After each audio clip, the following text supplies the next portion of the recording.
নমস্কার।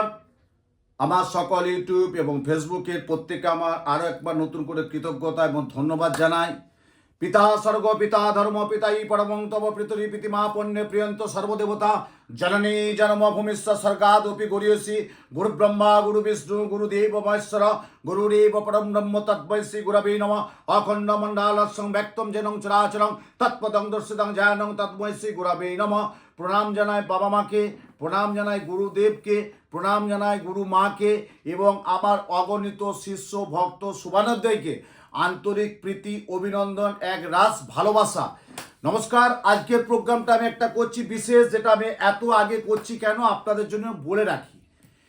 2025 সাল শুভ গুরু পূর্ণিমার পূর্ণযোগে পূর্ণলগ্নের সময়সূচিটা আমি বলে দিচ্ছি।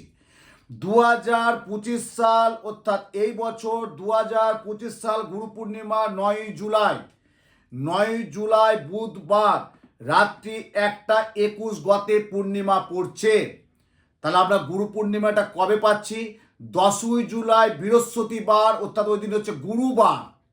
আমরা বৃহস্পতিবারটা কি বলে থাকি? গুরুবার। তা ওই বৃহস্পতিবার হচ্ছে গুরুবার, ওই দিন আমরা পাচ্ছি শুভ গুরু পূর্ণিমা। তা আপনারা জানেন এই যে গুরু পূর্ণিমা যারা দীক্ষা নিয়েছেন তাদের যে গুরুদেবকে কিভাবে বরণ করতে হয় সেটা তো আপনারা নিশ্চয়ই জানেন। এটা আমার মতো আর মানুষের বোঝানোর দরকার নেই। তবু আমি সময়সূচিটা বললাম। 2025 সাল 9 জুলাই বুধবার রাত্রি 1:21 গতে পূর্ণিমা পড়ছে। 2025 সাল 10ই জুলাই পূর্ণিমাটা পড়ছে কবে? 9 জুলাই রাত্রি 1:21। আর পূর্ণিমা সারা দিন, সারা সকাল, সারা দিন অর্থাৎ রাত্রি 2:04 পর্যন্ত পূর্ণিমা থাকছে। ওই দিন আমার বেহালা শিলপাড়া নিজ গৃহ মন্দিরে ওই দিন আমি মাকে আমার প্রতিষ্ঠা বার্ষিকী হিসেবে পালন করি। ওই দিন আমার বাড়িতে পূজা, হোম, যজ্ঞ, বিশেষ বিশেষ কাজ কিছু করা থাকে এবং আমার 5-6 জন ব্রাহ্মণ দিয়ে আমার প্রাণ প্রতিষ্ঠা মায়ের চক্ষুদান, স্বরূপচার, বরণ সমস্ত ক্রিয়া করা হয় এবং কিছু বস্ত্র বিতরণ করা হয়, অন্ন প্রসাদ কিছু বিতরণ করা হয়। অনেক শিষ্য ভক্ত আসে আমার কাছে। দেখুন, আমি জ্যোতিষ জগতে অনেকটা বছর তো, তা অনেক কলকাতা শহরে, সারা পশ্চিমবাংলার, নিশ্চয়ই আমার প্রোগ্রামটা আপনারা সারা ভারতবর্ষ দেখছেন, পৃথিবী দেখছেন। তা আমার হাত দিয়ে অনেক জ্যোতিষও কিন্তু করছেন, তাদেরকেও দীক্ষা দিয়েছি সরি। এবং আমি অনেকেরই কাছে আমাকে দীক্ষা নিয়েছে, তাদের আমি হয়তো সামান্য একটু পথ দেখাতে পেরেছি। আমি প্রত্যেককে বলি গুরু পূর্ণিমার দিনটা কিন্তু খুব মহান দিন। দেখুন, আমরা অমাবস্যা পূর্ণিমা তো পাই, আমরা পূর্ণিমা পাই, কোজাগরী লক্ষ্মী পূর্ণিমা পাই, রাস পূর্ণিমা পাই, হ্যাঁ, তারপর আমরা হচ্ছে দোল উৎসব, দোল পূর্ণিমা পাই।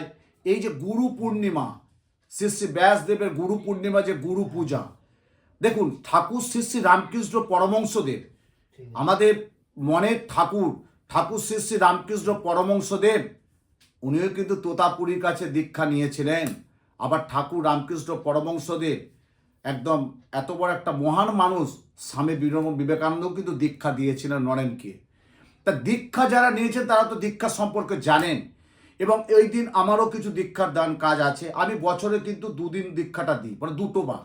একটা দিয়ে আমি গুরু পূর্ণিমায়, আর একটা হচ্ছে মহালয়া দেবী পক্ষের অমাবস্যায়। তা গুরু পূর্ণিমায় যারা দীক্ষা নিচ্ছে তারা তো অলরেডি যোগাযোগ করছে যে আমি ওই দিন দীক্ষা নেব। তা আমার সৌভাগ্য হয়, আমার মতো একটু ছোট্টখাট্ট মানুষ, আমি হয়তো বিরাট কিছু না, বিরাট জ্যোতিষতন্ত্রে বিরাট কিছু না, তবু আমার সৌভাগ্য যে আমার কাছে দীক্ষা নেয়। এবং আমি জ্যোতিষটা সেইভাবেই বর্ণন দিয়ে করি। জ্যোতিষ বাদ দিয়ে আমার কোনো নেশা, জ্ঞান আর কি ধ্যান কিচ্ছু নেই। এটাই আমার নেশা বলতে পারেন, এটা আমার পেশা বলতে পারেন। আর তাছাড়া আমার কোনো বাইরের আর জগৎ নেই। সেইভাবেই আমার কাছে অনেকেই প্রস্তাব নিয়ে আসে, আমরা না, দেখো বাবা, তুমি তো আমার কাছে দীক্ষা নিলেই তো হবে না। আমি খুব বাস্তবটা বলছি, কিন্তু শুনুন, আমি যেটা বাস্তব সেই বাস্তবটা তুলে ধরছি। আগে আমি কি ভদ্র, আমি কি লোক, আমি কতটা ভালো, আমি কত বছর এই জগতে আছি, আমি কতগুলো মানুষের পরিষেবা দিতে পেরেছি, আমি কতগুলো মানুষের কাজ করতে পারছি, আগে আমার সম্পর্কে জানো। তারপরটা বলছে জানা আছে, না জানা থাকলেও দীক্ষা একটা সময় আছে, সময়, দীক্ষা সবসময় হয় না। তাই দীক্ষা, দীক্ষা কথা, গুরু শব্দের অর্থ কি? গুরু শব্দের হচ্ছে অন্ধকার, রু শব্দ হচ্ছে আলো। অন্ধকার জীবন থেকে যিনি আলোর পথ দেখান তিনি হচ্ছে গুরু। ভক্তের সাথে ভগবানের মিলন ঘটায় তিনি হচ্ছে গুরু। ভক্তের সাথে ভগবানের যে মিলন ঘটায় তিনি হচ্ছে গুরু। এই যে গুরু পূর্ণিমার যে মাহাত্ম্য, আপনি দীক্ষা নেন বা কি না নেন, এই যে গুরু পূর্ণিমা যোগে যে একটু পুজো, একটু গুরু পূর্ণিমার যে একটু নিয়ম, গুরু পূর্ণিমার যে একটা ক্রিয়া, গুরু পূর্ণিমার যে একটা রিচুয়াল, গুরু পূর্ণিমার যে পূজা অর্চনা অঞ্জলি যদি দিতে পারেন, আপনি জানবেন যে আপনার জীবনটা সার্থক হলো, আপনার জীবনটা সার্থক হলো। আমি এক গুরু পূর্ণিমায় যোগে উমুক জায়গায় যে পুজোটা দিয়েছি, উমুক মন্দিরে পুজো দিয়েছি, উমুক জায়গায় পুজোটা দিয়েছি, তারপর যারা গুরুদেব তো আছেন, যারা মিশনে মঠে দীক্ষা নিয়েছেন, এবং যারা কুলগুরু, দেখবেন অনেক বাড়িতে কুলগুরু আছে, মানে বংশ পরম্পরম যে গুরুদেব আছেন, বা তিনি হয়তো নেই, তার কেউ একজন বংশের আছে, বা তারও সে হয়তো নেই, তারও একজন কোনো কেউ বংশের আছে, তার কাছেও দীক্ষা নিয়েছেন। তা ওই দিন বলবো, যথাপচারে নাম গোত্র সাহিত্যে বরণ, গুরুদেবকে বরণ, এবং ভক্তিভাবে গুরুদেবের যে একটা সান্নিধ্য পাওয়া, এবং গুরুদেবের প্রতি যে একটা বরণ, এবং গুরুদেব যে কি করতে পারে, গুরুদেবের যে কি করা যায়, গুরুদেবের অশেষ আশীর্বাদ থাকলে, দেখুন আমরা জীবনে কিন্তু আমরা একটা কথাই বারবার বলে থাকি, পিতা মাতা তো সর্বগুরু, পিতা মাতার চেয়ে বড় গুরু কেউ নেই। আমি বারবার বলি, পিতা মাতার চেয়ে বড় গুরু কেউ নেই। পিতা মাতা এক গুরু, তারপর আমরা শিক্ষা গুরুকে বলতে হয়, অবশ্যই শিক্ষা গুরু, নাহলে জ্ঞান চেতনা বিবেক আমাদের এলো কি করেছে, শিক্ষা গুরু না থাকলে। শিক্ষা গুরু, তারপর একটা আপনার দীক্ষা গুরু দরকার আছে। আপনার একটা বয়স হয়ে যাচ্ছে, আপনি ঈশ্বরের জপ করবেন, তখন একটা ঈশ্বরের একটা জপ, শক্তি মন্ত্রে, আধ্যাত্মিক মন্ত্রে, কৃষ্ণ মন্ত্রে, বৈরাগ্য মন্ত্রে, যে মন্ত্রই হোক, একটা আপনার মনের চেতনা চৈতন্য, এই যে চেতনা চৈতন্য যেটা হয়, সেটা হচ্ছে গুরুদেব। গুরুদেবের যদি আশীর্বাদ থাকেন, আপনি দেখবেন অনেক অনেক অনেক অনেক ভালো কাজে সাফল্য পাবেন। আমরা বলি না, গুরু কৃপাই কেবলম, কি বলি, গুরু কৃপাই কেবলম, গুরুদেব তুমি রক্ষা করো, গুরুদেব তুমি রক্ষা করো। আমার যখন কোনো সমস্যা হয়, আমিও কিন্তু গুরুদেবকে স্মরণ করি, গুরুদেব এই কাজটা আমি করতে পারছি না কেন, এই কাজটা হচ্ছে না কেন, এই কাজ, তখন গুরুদেবের আমাকে পাদপদ্মে আমাকে যেতে হয়।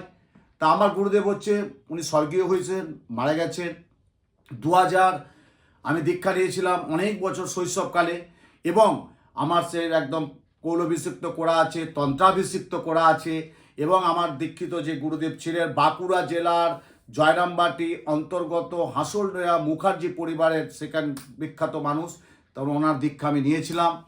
তা সেই নিয়ে আমার চলা, তাই প্রত্যেকের জন্য বলছি, আমি আজকে একটু ভিডিওটা আগে করছি কেন, আপনাদের টাইম টেবিলটা ডেটটা বলে দিলাম, যে 2025 সালে 9 জুলাই বুধবার রাত্রি 1:21 গতে গুরু পূর্ণিমা পড়ছে। আর আমরা গুরু পূর্ণিমা ব্রত এবং পূজা পাঠ যজ্ঞ সমস্ত অঞ্জলি যাই দিই না কেন, সেটা হচ্ছে আমরা 10ই জুলাই দেব, বৃহস্পতিবার, ওই দিন হচ্ছে গুরুবার। আমরা বৃহস্পতিবারটা কিন্তু গুরুবার বলি। অনেকেই দেখবেন বাড়িতে বৃহস্পতিবারটা লক্ষ্মী পুজো তো অবশ্যই করবেন, বৃহস্পতিবার হচ্ছে তা আরাধ্য দেবী হচ্ছে মা তারা, তা বৃহস্পতিবার হচ্ছে গুরুবার, মানে বিশাল একটা যোগ 2025 সালে বৃহস্পতিবার গুরুবার, এই যে যোগটা বিশাল যোগ। তা যারা আধ্যাত্মিক জগতে আছে, যারা দীক্ষা নিয়েছে, তারা তো নিশ্চয়ই গুরুদেবের সম্পর্কে জানেন, ওই দিনটা কিভাবে পালন করতে হয়। তাই আমার বেহালা নিজ গৃহ মন্দিরে ওই দিন আমার মা রাজরাজেশ্বরী মায়ের প্রাণ প্রতিষ্ঠা, এই দিন আমার পূজা হোম যজ্ঞ সারা দিন থাকবে, নাম সংকীর্তন হবে, নাম সংকীর্তন হবে, ভোগ প্রসাদ থাকবে। তার জন্য প্রত্যেকে আগে যোগাযোগ করবেন, ওই দিন অবশ্যই প্রত্যেকে আসুন। আমার কাছে যারা এসছে তাদের জন্য ওয়েলকাম, যারা আসেনি তারাও কিন্তু সুস্বাগতম, তারাও আসুন। আমার নিজ গৃহে বেহালা শিল্পারায় মন্দিরটা দেখে যান, এবং ওই দিন পূজা পাঠ সমস্ত কিছু হবে, এবং ভোগ প্রসাদ হবে, নাম একটা সংকীর্তন হয়, সেসবের ব্যবস্থা থাকে, প্রসাদ থাকে। প্রত্যেকের জন্য আমি সাদর আমন্ত্রণ রাখলাম। প্রত্যেকেই ভালো থাকুন, সুন্দর থাকুন।